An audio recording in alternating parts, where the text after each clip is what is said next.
What do you want to talk about today? Oh, I finally saw the movie that I think is a real game changer. This is a point in history. Oh, I want to see Billy Lynn. Yeah, Billy Lynn. I really want to see that. I saw and believe me, it's going to be worth it.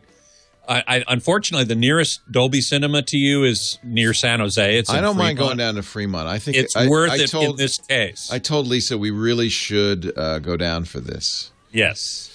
Yes, I saw open? it. Is it open now? No, November 11th. I got a preview screening. And let's talk about it. This is good. That's a good subject. Yeah. Hey, he's here, Scott Wilkinson, home theater geek, and his eyes are wide because he's just back from the movie of the year, says Scott. Hello, Scott Wilkinson. Hey, Leo. How you doing? Scott is the host of the Home Theater Geeks podcast at twit.tv/HTG, our podcast network. He also is editor-in-chief of the AVS Forum. So you saw Ang Lee's new movie, Yep. Billy Lynn's Long Halftime Walk. Yes. A really unfortunate name in a sense because it's so long and people have a hard time remembering it. But it's the name of the novel on which the movie is based. So what are you going to do? Ang Lee is, of course, an amazing director. Most recently, Life of Pi, which used computer graphics to amazing effect. Yep. And beautiful 3D as well. 3D, yeah. So this time he's decided to use the state-of-the-art cameras to make a movie that you'll never see. Some will. You saw it. Yeah, you will see it. They actually, I remember, because he premiered it in New York, and they had to build a special theater for it. Well, they had to install special projectors. And so New York has it. L.A. will have a theater. Yep, and there'll be a couple in China and one in Taiwan. And the point here, and it's very important to understand, is that those few theaters are the only ones that will be able to show it at the full specifications that Ang Lee shot it at, which were 4K spatial resolution, 4K by 2K, essentially, 3D, and the most important part, 120 frames per second. Wow. Now, virtually all movies these days are shot at 24 frames per second. That's film speed.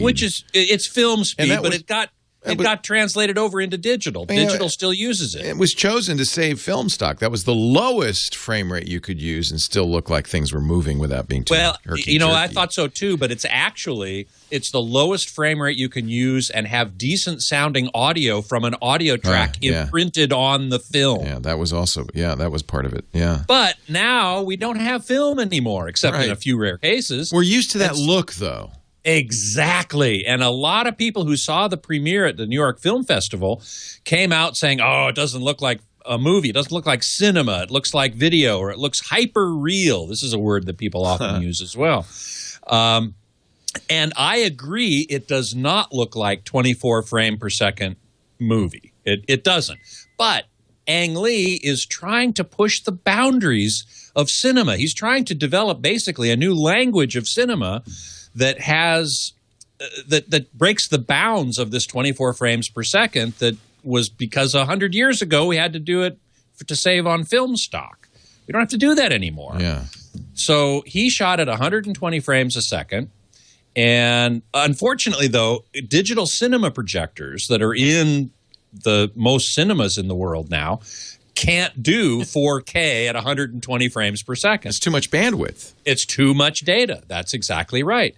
And so there are some projectors that can do it, and they use them in New York, but they aren't digital cinema projectors. They're simulator projectors and like theme park ride projectors. They don't have the same security as digital cinema projectors. So they're worried about piracy. They are. That's right. Interesting. So they're going to show it in a couple of places, but in the Dolby cinemas, of which there are now 31 in the U.S., they will show it at 120, I'm pretty sure, at 120 frames per second at 2K resolution. So they're going to reduce the spatial resolution, the number of pixels on the screen, but they're going to keep what's called the temporal resolution. So you saw it in everything mode. No, I didn't. I saw it at a Dolby Cinema. Okay. Actually, Dolby's private Dolby Cinema in Hollywood at 2K resolution, but at 120 frames per second and in 3D. So What do you think? Beautiful. Yeah. I thought it was gorgeous. Yeah. I mean, the story itself is really compelling. And it's about the novel has been called The Catch-22 of the Iraq War. And I really think that's very apt. Yeah. Very apt. It's a very, very interesting, very moving, compelling story. And Ang Lee, at 120 frames per second, he wanted to capture more of the emotion, more of the depth of the story. And I think he really did. Dig this. At 120 frames a second in 4K, his actors could not wear makeup. What? Because it looked too obvious. It was so clear. You could see it. You could see it in such a way that he said, that looks fake. I don't want that. I want this to be real. I want this to really be real. And so his actors did not wear makeup. He also had to instruct them or direct them how to act differently. Really? Yeah. They had to be more authentic. They had to take the character internal more. And that comes out in the image. Interesting. Changes in skin tone as someone gets angry, for example. Yeah. You know, that sort of thing. So it's good for method actors. Less gorgeous. So for interesting. Huh. Yeah, it's just beautiful in every way. I wrote about it on AVS Forum. I hope people will go check it out on the homepage. I go into pretty much detail all about the technology and what he's doing and so on. Now, in most theaters, even non-Dolby theaters, you won't be able to see 120 frames per second. And so in many cases, it'll be folded down to 24 frames per second because that's what most theaters are equipped to do. And the interesting thing is that the way he folded it down from 120 to 24 gives you a better result than if it had been shot at 24 to begin with. Interesting. There are some technologies that he used from a company called Real D that let you blend frames together and adjust how the shutter works. And so the result is really very beautiful. So I highly recommend it as a movie, but also as an example or an exemplar of what the future of cinema might be. Yeah. So it's a good movie. It is. It's an not excellent that we movie. care, but no, it's an excellent. It's a good movie. Okay, it's an excellent worth movie. seeing, even if you weren't seeing it in one of those fancy dancy theaters. Exactly.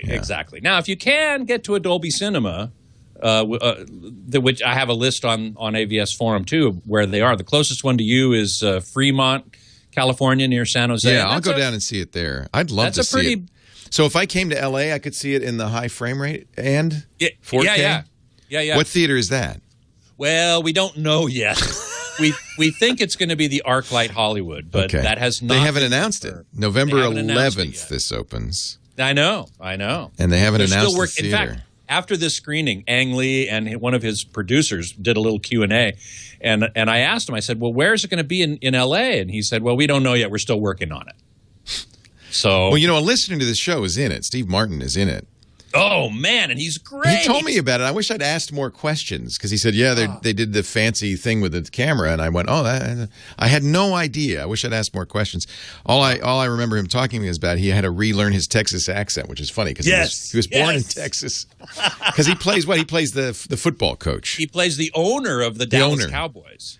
It's fictional. Yeah. This is a fictional novel, and he's the fictional owner of the Dallas Cowboys. Most of the story takes place during the Thanksgiving Day Dallas Cowboys football game. Yeah, I've seen the trailer. Yeah, it looks great. In 2004 is when the movie is set. Well, I'm just gonna come down to L.A. That's what I'm gonna do. I have to see it just so I can say yay or nay on the format. I'm sure it's a wonderful movie, and everyone should go see it. In whatever theater they do, but I would like to know more about the technology. I really want you to see this in the way Ang Lee. As soon as they announce a theater, I'll let you know. We can get down there pretty easily. Yeah.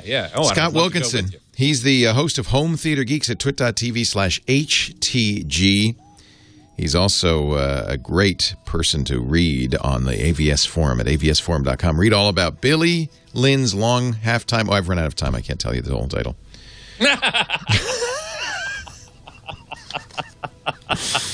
I can never. You can't remember it either. I know, that's the unfortunate. But if you call part. it Billy Lynn, I think people will get it. I think a lot of people call it just Billy Lynn, or BLLHT. I sometimes call it BLLHT. Yeah. BLLHTW. Yeah. Or W. Yeah. Yeah.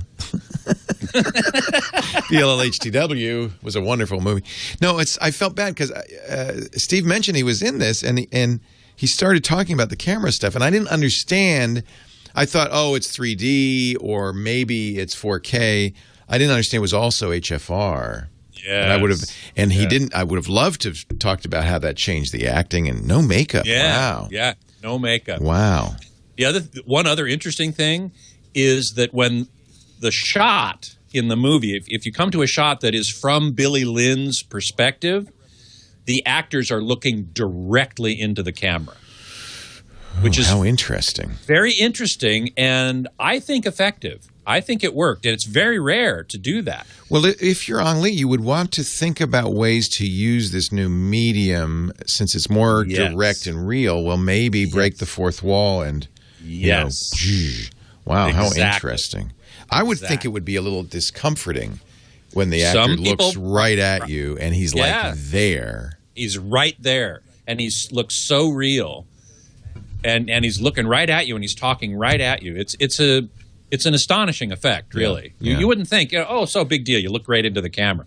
But how often does that happen in movies? Rarely. No, yeah. Well, it does. Almost you know never. Who uses it to good effect is in House of Cards, Kevin Spacey, when he turns and addresses the camera. That's really really a great effect. But that shows you how rare it is, breaking the fourth wall. Right, and it's in the case they're of not Billy breaking Lynn, the fourth wall. You're not breaking the fourth wall. I mean, you sort of are because you're looking straight at the audience, but you're not addressing the audience. Like Kevin Spacey, he's addressing the audience.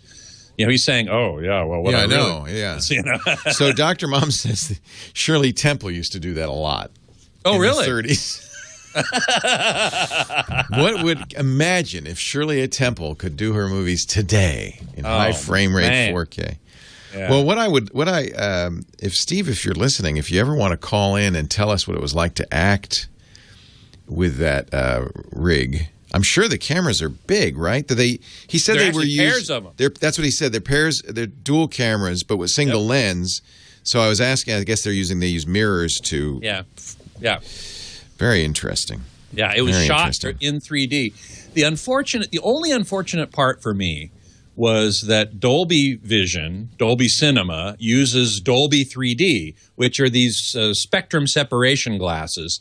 And because I wear prescription glasses, there are these little internal reflections between the inner part of the Dolby glasses, the 3D glasses, and the outer part of my glasses, which causes kind of a milky halo around the image. And I hate glasses. Man. I know. Does it have to be 3D? Wouldn't HFR 4K be enough? Well, I don't think you're going to see 120 frames a second 2D.